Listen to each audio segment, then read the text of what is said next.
So today we had a fantastic lineup of speakers. We're still absolutely buzzing. It's really great to get back to real face-to-face networking, organised by Ghanaian Londoners, led by Ajiman, the real Ghanaian connector, really bridging the gap for us in the diaspora and those who are interested in relocating to Ghana, doing business or just have an interest or anything in Ghana.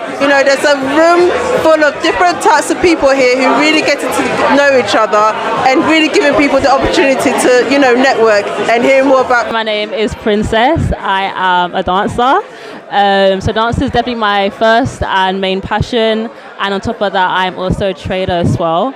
And for me, I just love being at this kind of environment, seeing other black people, other people within my community, the Ghanaians, just doing their own things, thriving, and I love taking inspiration from other entrepreneurs and seeing where what they're doing, what their aspirations, their goals are. So today it's just a really great time to just learn and just meet people and just enjoy.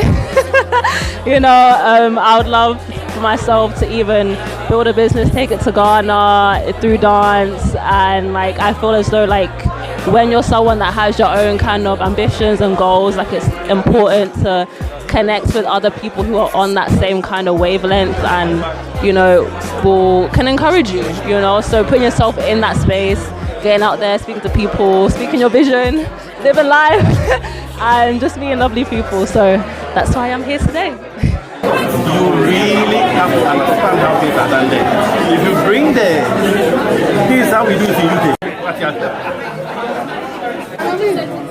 I don't think it's a wrong way of doing things. That pace. It's not wrong. Yo, what's up, people? Yes, I had to come to London today basically to be able to join Ghanaian Londoners who gave the opportunity for Ghanaians who are thinking of possibly relocating back to Ghana, or other people, possibly all of us who identify as the diaspora community, thinking about businesses in Ghana or thinking about relocation. So the opportunity was for us to be able to hear people who have walked the journey. It was also to be able to learn and also form new networks, and also use the atmosphere to be able to expand our own net worth. And I think it was amazing. So yeah, definitely I would say this is an amazing event for Black Next Gen project to be working alongside Ghanaian Londoners. And if you see the train behind me, I think I've only got 3 minutes to jump onto the train before it leaves me behind. But all that I will definitely say is, stay tuned, make sure you tap into such resources, and remember to subscribe to the Black Next Gen channel and definitely help us grow. These were the amazing guys who put together this brilliant event, and I will definitely say, come with us, let's meet some amazing Ghanaians.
immigration office. No, it was Is a immigration passport office. I was getting deported. So.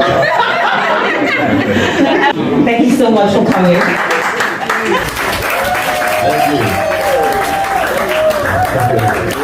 Thank you so much. You know, profile tweet, so I'm going to speak everything in English. So I'm going to try to do tweet today. Okay, so my name is Franklin, aka the King of Trainers. I'll explain why they call me King of Trainers. I'm going to tell you about my entrepreneurial journey and my businesses I've had in Ghana and things like that. How long have I got, by the way? 10 minutes? 10 minutes? Oh wow, okay, cool. Okay, let me be quick then. Okay, so my journey in business, in November next month will be 19 years self-employed, straight out of university. And what I always knew when I was younger, before graduating, is I wanted to work for myself. Literally from the 90s, I was that person on the .com boom. You know, I nearly made a lot of money from .com, but I wasn't business savvy enough to secure something. So I was doing all right in my early 20s. And then the credit crunch happened, you know, and all my contracts went, and I was like, I had my vans and everything, so I was thinking, what would I do with all these vans and things like that? So I sent them to Ghana. And myself, my sister, my mum and dad, at the time, we set up a bus company in Ghana. And this was before it's oversaturated and before the trotros became really bad, you know. So we had 4 Mercedes long wheelbase sprinters in Ghana going from Accra to Kumasi. Each bus was generating over $100 a day in profit back then. So that works out great. 4 buses times the month. We were making about 12,000 a month back then. The unfortunate thing, and this is the problem with Ghana, is you have to be there. Or you need someone you trust. So I'm happy that the people who, you know, the sponsors that we came before, they've actually said that we can go to them. And Papa, he's still here. I'm going to take his numbers. I want to speak to him about a few things. But what happened was, it was across Kumasi, long journeys. But then my cousins, we were paying them the equivalent of what doctors make in Ghana.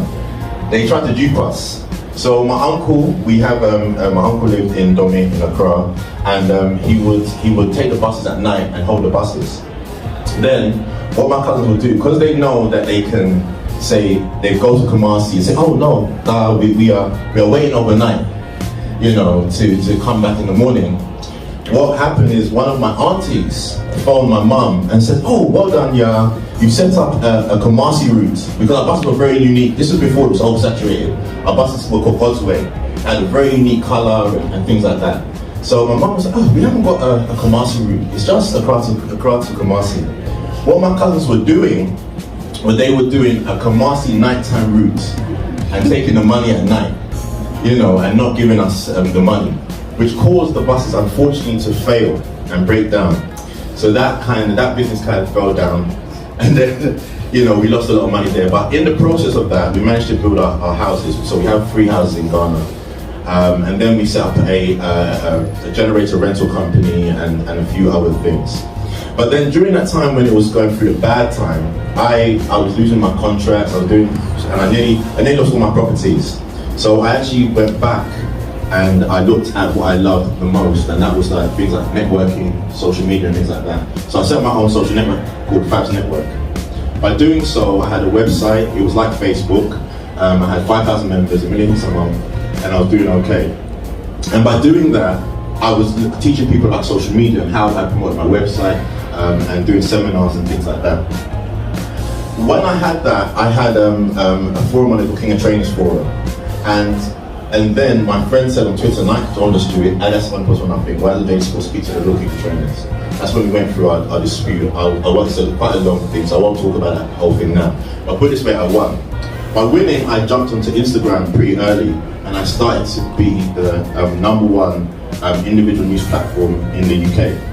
So back in the early days, I was posting 20 pictures a day, like for just every day. I was posting 20 pictures about footwear news. Yeah. By doing so, before I'd done that, I said I want to, you know, my love is trainers. So I said I want to be a big sneaker blogger, etc. I wrote to all the companies, Nike, Adidas, Puma, Reebok, everyone. They all ignored me. I said, okay. Well, I've realized in business, you can't tell people what you're going to do. You have to prove it. So that's what I did. I set up this blog and I started to go. Like my junior said, I was the first person to get over 100,000 followers. By doing so, all the brands started to come to me and say, Franklin, we're going to send you this pair of trainers, we're going to send you this pair of trainers.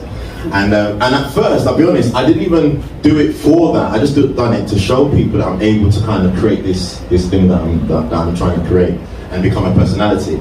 By doing that, all the brands work with me. And now I get paid to post on Instagram. The good thing I can say is I've just signed a contract with JD Sports and they pay me to post on Instagram too.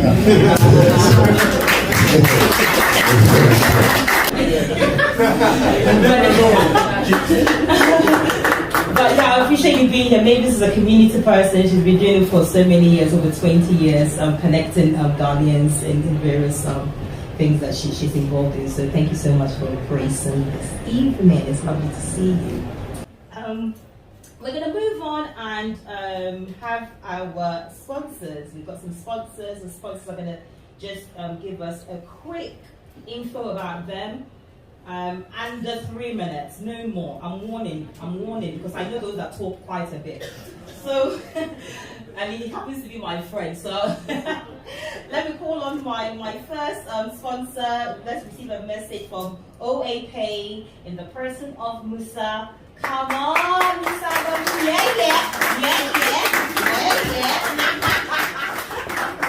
Do you a favor. Go out there, get a mobile phone out, and search for OA Pay. Yes. Please download it. And whilst you do that, remember that you are supporting a community project in Ghana. Thank you so much. And the company is called OA Pay. Partner, we do Accra Connect together, and there's so many other things. But she's going to be talking about how to get connected in Accra remotely, and who's going to Accra in December. Hey, let me see your hand properly. It's the December to the Remember. It's going to be heavy. Charlie, those are not coming. I'm sorry for you people, man. I'm sorry. I'll be drinking on the beach and then remembering you. Don't worry. When I wake up on Saturday morning, I go for my watching. When will you be? You know that one. Joanna knows that one, isn't it? Yeah, the Banku and Tilapia. The Banku and Okru. Yeah. Over to you. Good evening, everybody. I'm so delighted to see everyone this evening.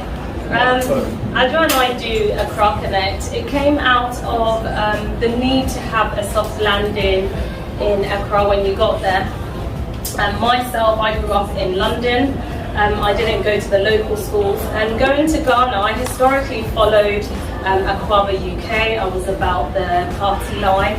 And I kind of like that security of the itinerary, moving from club to club, party to party. And this was really, really what I thought Ghana was about. Recently, or before COVID, when I was in Ghana, so I moved to Ghana in 2019 without a plan, and saw that after doing a couple of things, I just had family and I didn't really have any friends. And so on meeting Adjoa, we discussed networking. And I said, well, is there any networking going on? She said, oh, not quite sure. So we came up with Accra Connect, and that was the idea not to be with the same people, but to really connect with the local ecosystem.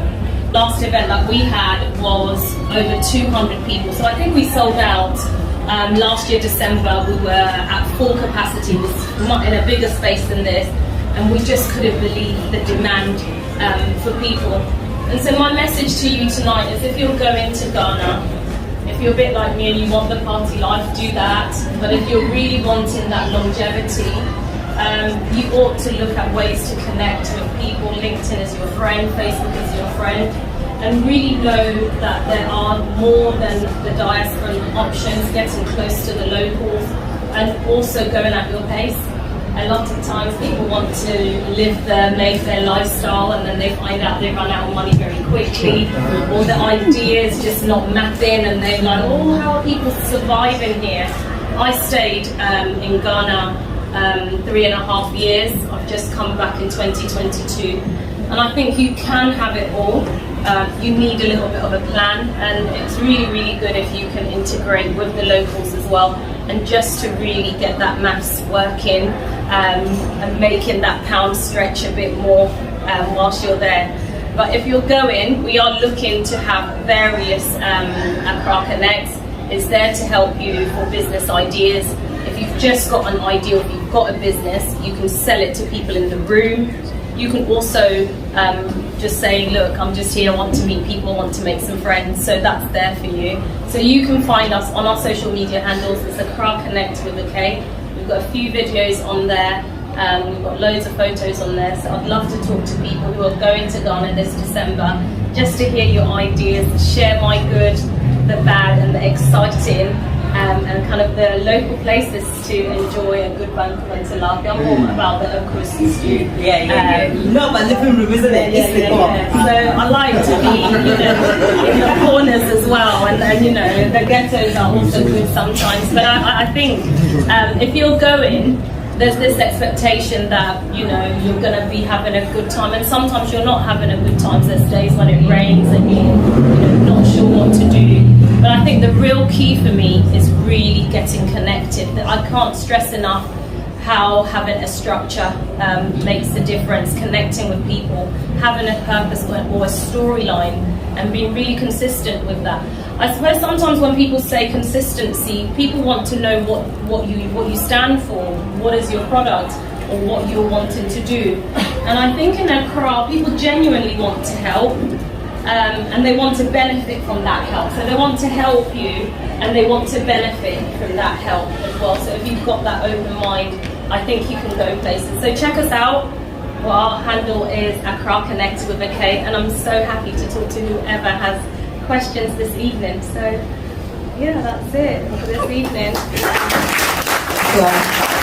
Thank you so much. And so I joined and I've been connected on that for a very long time. I wouldn't waste too much time on the nitty-gritties, but like she said, the most important thing is to buy the land, see the land first, if you can. Get someone to go and see it on your behalf, if you're not there. Secondly, you go to the Land Commission to do your searches. There are 3 departments in Land Commission. Now the search comes as a consolidated search. So you see what is a PVLMD, survey and mapping, and a land title. The person that has the land title is the supreme owner of the land. Please get that clear. Sorry, they can't hear you, so let's see. Okay. Is that better? Yeah. Perfect. The person that has the land title is the final or supreme owner of the land. So if you do a search at PVLMD and you see some name, no issues. You don't pay to that person. Survey and mapping division, no issues. You don't pay to that person. You only pay to someone who has title to the land.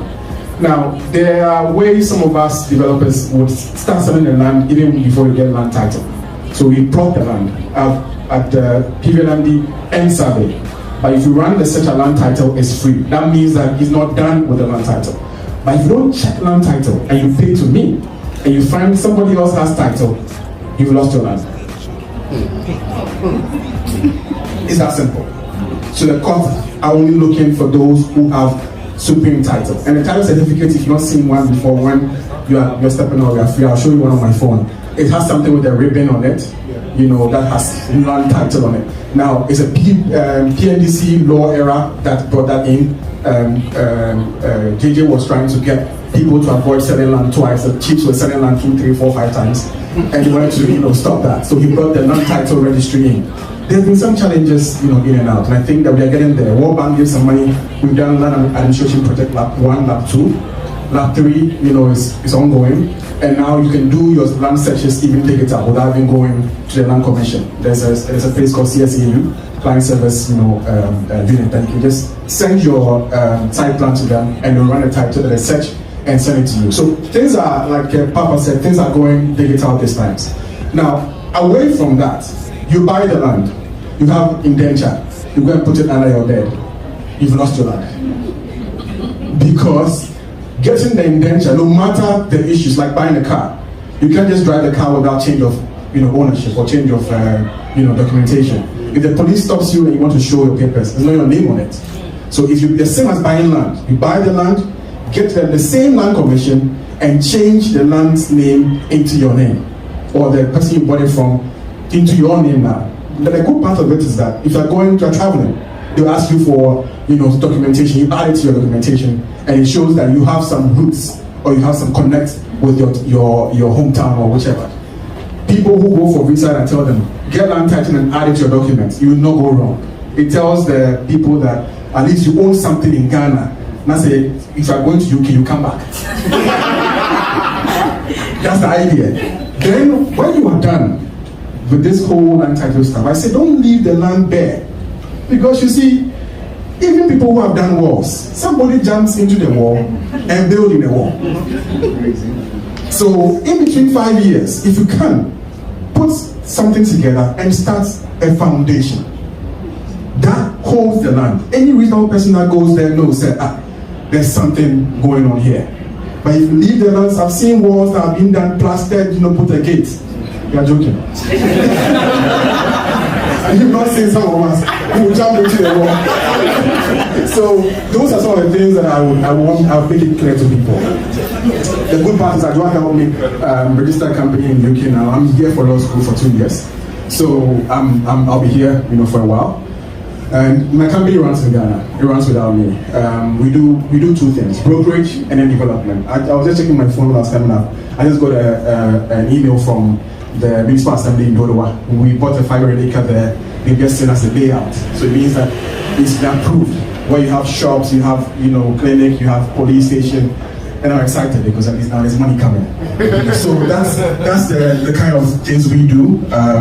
We buy undeveloped lands, develop it into estates, and then we sell it out to people who are interested. So I won't bore you with too much talk. I'm Chris. I'm Nee as well. I'm a Ghana. So if you call me Chris Nee, I'll respond. If you call me Nee or Chris, whichever that you take. Thank you very much, and I'll wait for questions. Thank you so much, Chris. Last year we kicked it off, and a lovely lady, Annette Evans, bought land through us, and she would love to give us a testimonial. Yeah. So Annette, give us a big round of applause. This year's date will be announced, but that was last year's one, the one that Annette went on. So over to you. Hello everyone, I'm Annette. So yes, I went on the tour. Actually, Annette took me. I actually went to Ghana to rave, so this was the plan. But I decided one morning to wake up and go to the tour. So it was like a little bus. We went all around Accra, we visited different sites. And as we got to the one I wanted, I just knew it was mine as we got there. So then I worked with Chris, and I also worked with Nanette, and it was just a seamless experience, honestly, and I wasn't expecting that, hence why I hadn't invested in Ghana to date, because I think we all know, people are going to chop your money, small, so I wasn't really looking at buying land until I met the right people, and I think that's really important. You meet the right people, you connect with them, and I think the main thing for me buying the land was having Adjoa there by my side. Literally, she explained everything to me. I did not know what an indenture was. I did not know who the person on the indenture was and why all of his family were on there. I had no idea about all of this. And if you're like me and you're sort of UK born, brought up in London, and you have no idea about that, I think it's a really good way to get yourself involved in investing in Ghana without having to do it by yourself. So I didn't do it by myself. I've actually ward the plot now, which is really good. It's a big step for me.